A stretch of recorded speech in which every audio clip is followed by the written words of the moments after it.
Alaikum wa rahmatullahi wa barakatuh.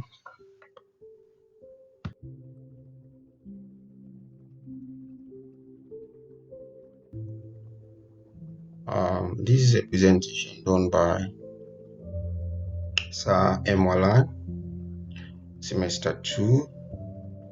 My department is biology, FK faculty.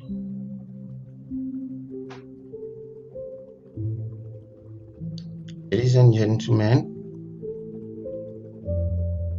my topic today is human's skeleton. The human skeleton. You must have heard of the word skeleton. So let's talk about the skeleton today. The human skeleton consists of 106 bones, which we are actually born with more bones, about 350, but many fused together from the childhood age to maturity or adult stage. Bones support your body and allow you to move. Also contain a lot of calcium, an element found in milk, and other foods. Bones also manufacture blood cells and store important minerals. Now, smallest bone is the steel bone inside the ear. We have other bones like the hammer, anvil, but the steel is the smallest. The longest bone in our body is the femur. The femur bone. The thigh bone is the longest, it's known as the longest bone in our body.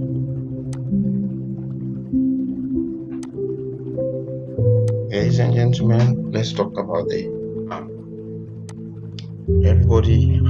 Every complete human being has an arm. So it's good for you to know about each arm contains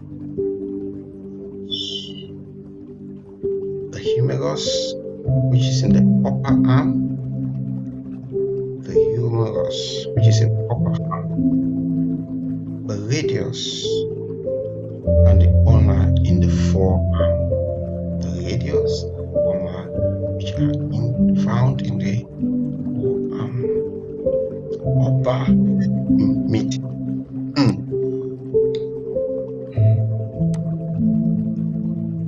We also talk about the hand. Each hand has 24 bones in it. Each hand has 27 bones in it. 8 carpals. These are the carpals in the wrist. 5 metacarpals. These are the metacarpals in the palm. 14 phalanges in the fingers. The phalange in the fingers. As you can see, the ulna within the radius itself. Next, the leg. Talking of the leg, you can see the leg has the thigh bone,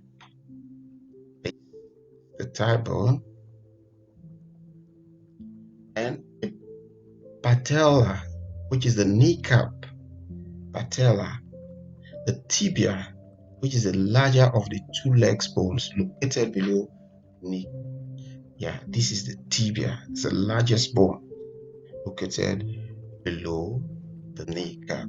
And we also have the fibula, which is the smaller of the two. This fibula runs from this point, from the kneecaps right below, known as the fibula. We talk about the spine, which is one of the most important parts of the skeletal system, and flexible. It takes us to what is being referred to as clavicle vertebra, the first set of vertebral bones of spine.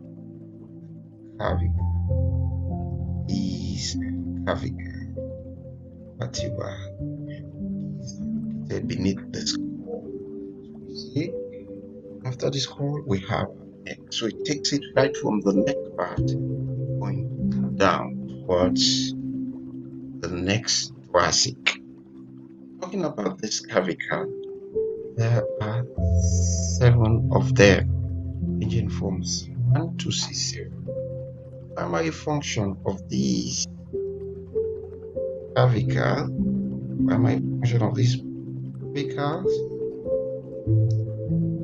is to protect the spinal cord and support of the body. These vertebrae can flex and extend, allowing you for movement. They are generally smaller than the other vertebrae. Let's learn about the clavicle. The next one is the thoracic vertebra. The thoracic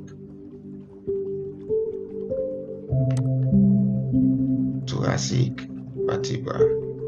This is the thoracic vertebrates beneath the clavicle vertebra. Yes, the middle segment of the spine consists of 12 bones called, ranging from T1 to T12. T1 right from comes down here to T12. These bones increases in size and width from 1 to 12. From 1 to 12. Larger than the clavicle vertebra, smaller than the lumbar.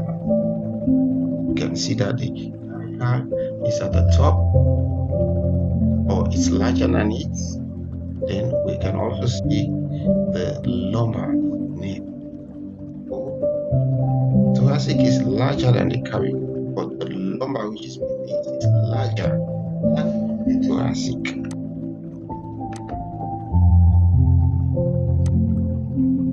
Now, we talk about the lumbar. Is at the lumbar, which ranges from 1, 2, and 5, the largest vertebral bones in our spinal. Each individual bone increases in functional protection in the protection of the spinal cord. It also allows for much of the human motions, but much of the human body's weight, of course, because as you can see, more bigger, more stronger than the other vertebrae. The pressure that is going down, especially with the lumbar. The next one is the joints. Talking about the joints, bones are connected to other bones. Many different types. Fixed joints, which is such as all of many bones, hinged joints, such as fingers and the toes, ball and socket joints, such as the shoulders and the hips. The fixed joint. Fixed joint is a joint between two bones that doesn't move. A good example of this is in the all plates don't move together or against each other. We are told that the skull is having different bones, but there are joints and they don't move. Yes, so let's see the image of the skull. You can see from the image of the skull different types of the optical bone at this angle. We have the parietal bone in this angle. We have the frontal bone. We have different types of bone, mandible bone. But you find out that you see the joints lying where the joints are. But these bones, take your head as an example. You don't see them moving. They are joint location. Well placed joint location. These are referred to as fixed joints. The hinge joints are places in the human skeleton where the ends of the bones are located. Now, the other one we just talked about, they cannot move. I'm talking about the hinge joints. They can rotate. Let's see an example of this hinge joint. Example of the hinge joints in the human body are the elbow, the ankle, and knuckles. We can say they serve as reflex points. You can move your foot, you can move your hands. These have been done by the hinge joints.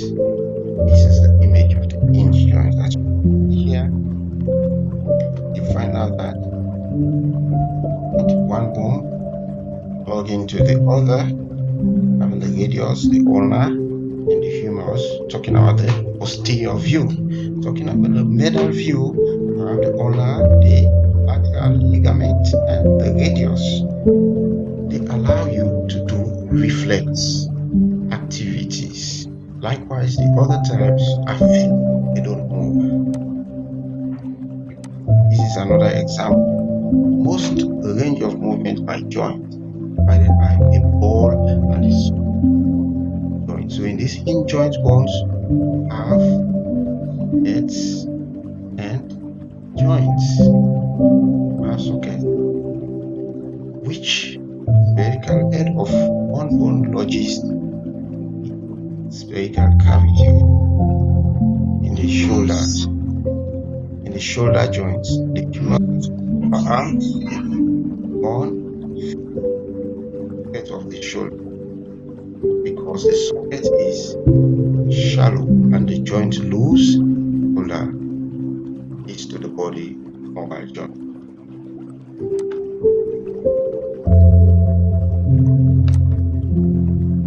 The gliding joints. The gliding joints permit a wide range of mostly sideways movement as movement in one direction.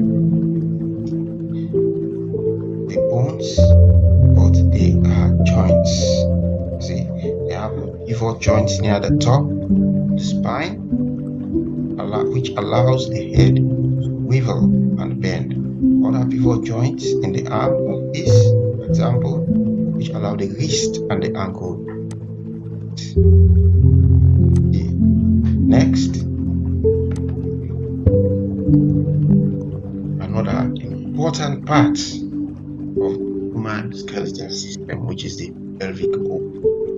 Talking about the pelvic bones, we have a ring-like structure of bones that at the lower end of the trunk. These two parts of the pelvis are actually the three bones. You can see this one, the ilium, the sacrum, and the pelvic bones. You find out is the pubis, is the ilium, this is the sacrum. See, followed by, you can see the spine coming down and ending up with the coccyx, also known sometimes as the human tail. Yeah. So we'll find out that these two sides of the pelvis are actually three bones, the ilium, the ischium, and the pubis, that go together as people age. The pelvic bone, as people age, they go together. We must. And other sensitive bones are the scapular bones, which is found at the shoulder. These scapular, the bones that are the bones that are connected to the upper arm bones with the clavicle collar bones have been found at the back of our shoulders and joint to the scapular bones. In this regards, we talk about another sensitive bone which stands on its own. This is a small U-shaped bone situated centrally in the upper part. It meets the mandible bone.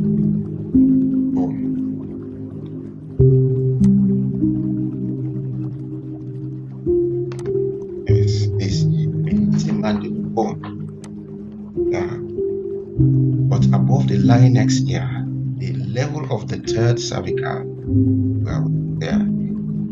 This is it. This is it. The hyoid bone, hyoid bone, as you can see, connects to and connects to the larynx. The hyoid is not joined to any other bone, but is suspended in position by muscle that connects mandible. Okay, I want to appreciate you and I want to say thank you for giving me this opportunity. And as you look forward to our next episode of Man Skeleton, I want to say thank you.